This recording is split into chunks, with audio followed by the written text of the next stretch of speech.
सोबोदेरो लॻ ॻोठ न्याज़ मोहम्मद खोखर जे रहवासियुनि मिसमात शाज़िया खोखर, गुलाम रज़ा खोखर ऐं ॿियनि औरतुनि एहतिजाज कंदे चयो त असां पंहिंजी ज़मीन तां गाह करे रहिया हुआसीं त वॾेरे वरियाम जे पुटनि असांजी औरतुनि खे धक कयां ऐं फायरिंग करे असांजे 30 सालनि जे नौजवान ज़फ़र अली वल्द वाहिद बख़्श खोखर खे गोली हणी ज़ख़्मी कयो, जंहिंखे नाज़ुक हालत में गंबट इस्पताल नियो वियो।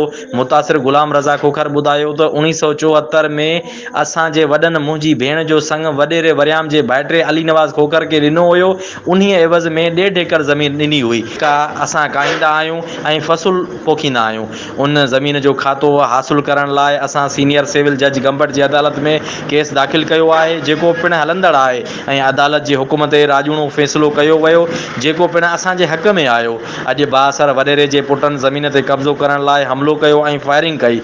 सोबोदेरो पुलिस मोहसिन रज़ा खोखर जी फ़रियाद ते खोखर बिरादरी जे अकबर, ख़ैर मोहम्मद, परवेज़, ज़फ़र ऐं चइनि अणसुञातल माण्हुनि ख़िलाफ़ केस दाख़िल करे वरितो ऐं का बि गिरफ़्तारी अमल में न आई। वफ़क़े सां थींदड़ फायरिंग सबबि ख़ौफ़ ऐं हिरास छांयल रहियो।